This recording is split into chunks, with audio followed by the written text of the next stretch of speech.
ہم اس کلام میں خدا کے بیٹے کو انسان کے بیٹے اور انسان کے دوست کے طور پر ظاہر ہوتا دیکھتے ہیں۔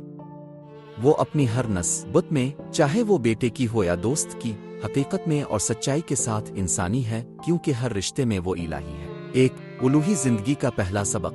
الوہی زندگی کا جو پہلا سبق ہمیں یہاں سیکھنے کو ملتا ہے وہ بہت سادہ اور شاید عام فہم لگے، مگر اسے سیکھنے کی کتنی شدید ضرورت ہے۔ محبت، جو دراصل الوہی زندگی ہی کی دوسری صورت ہے، گھر سے شروع ہوتی ہے۔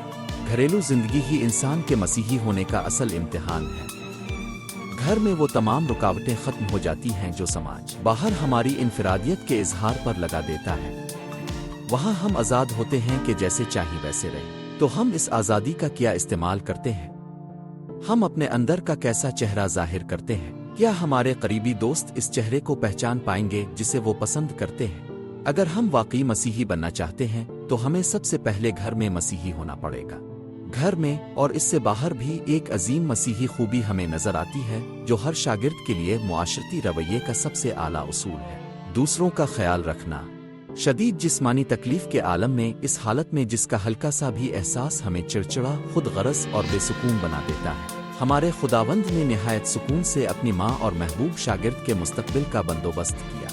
ہم سے جذباتی باتوں کی توقع نہیں بلکہ عملی ثبوت درکار ہے۔ کیا ہم نے واقعی مسیحی زندگی کا پہلا سبق سیکھا ہے؟ کیا ہم دوسروں کو اپنی ذات پر ترجیح دیتے ہیں؟ امتحان یہی ہے کہ کیا ہم دوسروں کے لیے اپنے آرام کو قربان کر سکتے ہیں؟ مثلاً اگر ہم صرف اتنا سا بھی نہیں کر سکتے کہ اتوار کے کھانے کا انتظام ایسے کریں کہ ہمارے خادموں کو آرام اور عبادت کا موقع مل جائے، تو ہمیں سچ کا سامنا کرنا ہوگا: ہم میں اس ہستی کی روح نہیں جس نے صلیب پر تیسرا کلمہ فرمایا تھا۔ اور اگر ہم خوشی سے اپنا آرام قربان کرتے ہیں تو یہی اس بات کا واضح ثبوت ہے کہ خدا ہم میں بستا ہے۔ اسی سے ہم جانتے ہیں کہ وہ ہم میں قائم ہے، اس روح سے جو اس نے ہمیں دی ہے۔ دو، دوستی کا ثبوت، ایک خدمت۔ دوسرا نقطہ یہ ہے کہ مسیح نے دوستی کا ثبوت ایک خدمت دے کر دیا۔ دیکھ، یہ تیری ماں ہے۔ ہم اس کے دوست ہیں، جیسا کہ اس نے خود فرمایا: اب میں تمہیں غلام نہیں کہتا، کیونکہ غلام نہیں جانتا کہ اس کا مالک کیا کر رہا ہے، میں نے تمہیں دوست کہا ہے۔ یاد رکھیں، یوحنا جو آج صلیب کے پاس کھڑا ہے وہی یوحنا ہے جو ایک موقع پر ڈر کر بھاگ گیا تھا۔ مشعلیں، شور و غل، اچانک رومی چہرے، زبردستی ہاتھ اور یہودیوں کے ظلم کا خوف، یہ سب اس کے حوصلے اور وفاداری پر غالب آ گئے، اور لکھا گیا: میں بھاگ گیا اور چھوڑ دیا، میرا امتحان یوں ختم ہوا۔ مگر یوحنا واپس آ گیا۔ وہ اپنے مالک اور دوست کے ساتھ کھڑا ہے، اپنی اصل جگہ پر۔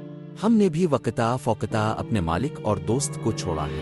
ہم نے بھی توبہ کے ساتھ واپس آ کر دوبارہ وفاداری اختیار کرنے کی کوشش کی ہے۔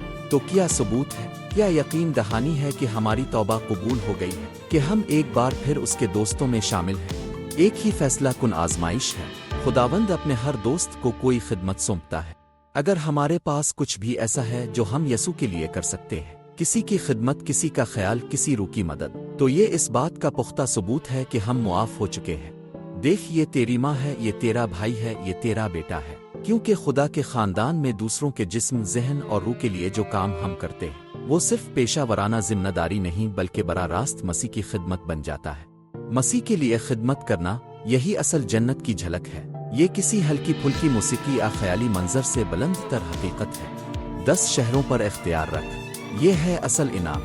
اگر ہم کوئی بھی خدمت مسیح کے لیے کر رہے ہیں، یعنی کسی اور کے لیے مگر مسیح کے نام پر اور خوشی سے، تو یہی وہ حتمی زبردست ثبوت ہے کہ ہمیں معاف کر دیا گیا ہے، ہماری وفاداری دوبارہ قبول ہو چکی ہے اور ہم اس کی دوستی میں بحال ہو چکے ہیں۔ Please like, share and subscribe.